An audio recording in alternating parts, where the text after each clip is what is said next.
Well, breaking news we're tracking at the moment. The latest coming in after Trump and Xi Jinping have met. Trump has slashed China tariffs by 10%. Trump has announced that tariffs on China will be 47%, down from 57%. He's further added that he'll be going to China in April, and Xi will be coming to us sometime after that. So the Chinese president is expected to touch down in the United States post-April 2026. In fact, the US president has added, we're going to collaborate on Ukraine. Big signals from two of the world's most powerful leaders, and the implications, as you are well aware, stretch far beyond just tariffs and trade. Just moments after their closely watched meeting on the sidelines of the APEC summit, US President Donald Trump has made a headline-grabbing declaration.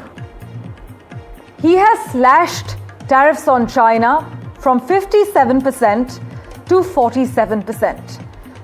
So the tariffs have been slashed by 10% as we speak, and Donald Trump has further expressed that he will be heading to China in April, and Xi Jinping will be coming to the US sometime after that. First, tariffs on Chinese goods will be slashed from 57% to 47%, a sharp pivot from the aggressive trade war stance that had defined much of Trump's earlier foreign policy. It remains to be seen how China reacts to this reduction by 10%. Second, you must note that Trump will visit China in April, and the Chinese President Xi Jinping will travel to the United States after that, which is a move that could mark the beginning of a new diplomatic chapter. Some people are asserting that cautious optimism is the key word as we speak. And third, Trump says the US and China will collaborate on Ukraine. That's a loaded statement, if you look closely, considering China's tightrope walk between its ties with Russia as well as its global posturing. Lots to unpack at the moment. Aditya Rajkol joins us with the latest on the three big developments that Trump has announced. Aditya, Trump has just announced a reduction in tariffs as far as China is concerned, down from 57% to 47%. How is this being received politically and economically, not just in the US, but also across the globe?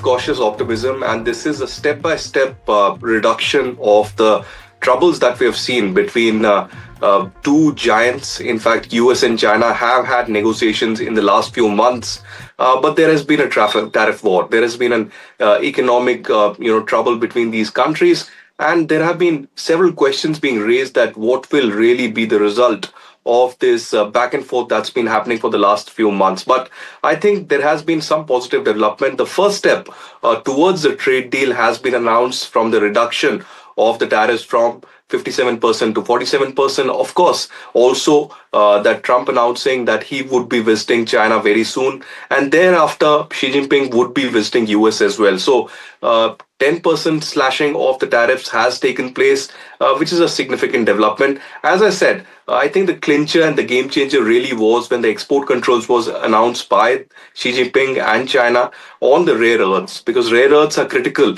to the US industry, and US industry would have suffered immensely in about a year from now if there was a complete ban on the rare earths from China towards the United States. Let's also remember that it's not only 70% of the rare earths that the China has, but also 90% of the processing of the rare earths is done by China. So it's a substantial,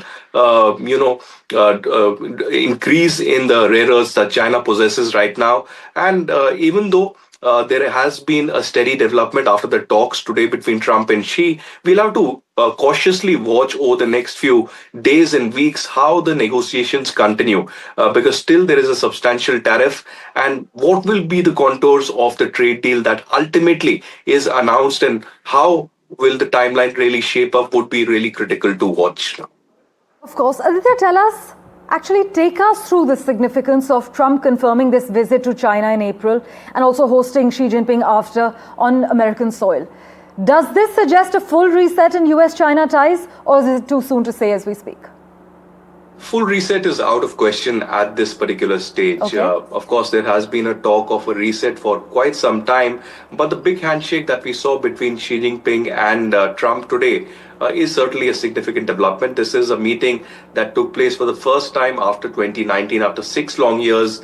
This meeting taking place, clearly indicating the level of discomfort, the level of distrust, and the mistrust that has developed between US and China over the last few years. So it has taken a lot of backroom dialogue and negotiations to see this particular day. Right. So while there is a talk of a reset, it will still take a substantial amount of negotiations and talks to finally, come to the dialogue table and decide what will be the, final contours of the trade deal, and finally, how long it will take to announce that. Aditya, please do stay on with us. Let's unpack this and delve deeper in just a moment. We've got Donald Trump's latest reaction lined up for our viewers. Here's what the US president has to say. I thought it was an amazing meeting. He's a great leader of a very powerful, very strong country, China. And what can I say? We have, it was an outstanding group of decisions, I think, that was made. A lot of decisions were made, too. There wasn't too much left out there. My colleague Vishal Vivek has been tracking the latest as well. He joins us from the newsroom at the moment. Vishal, with Trump reducing tariffs just by 10%, is this a trade concession, or is it being perceived as a strategic bargain to secure diplomatic alignment on broader global issues as well? It seems to be more of a concession at the moment. The overall, as Aditya was rightly pointing out, the overall contours of the deal are yet to be ascertained, because now we will have to look at the Chinese side, what the Chinese side says now, because Xi Jinping has responded in equal measure each time to whatever Trump has done, be it the levying of tariffs. They almost increased the tariffs to the same level to what the US had done. So they have fought neck and neck ever since Trump walked into the White House for the second time. We'll have to wait for confirmation on the details of the deal, but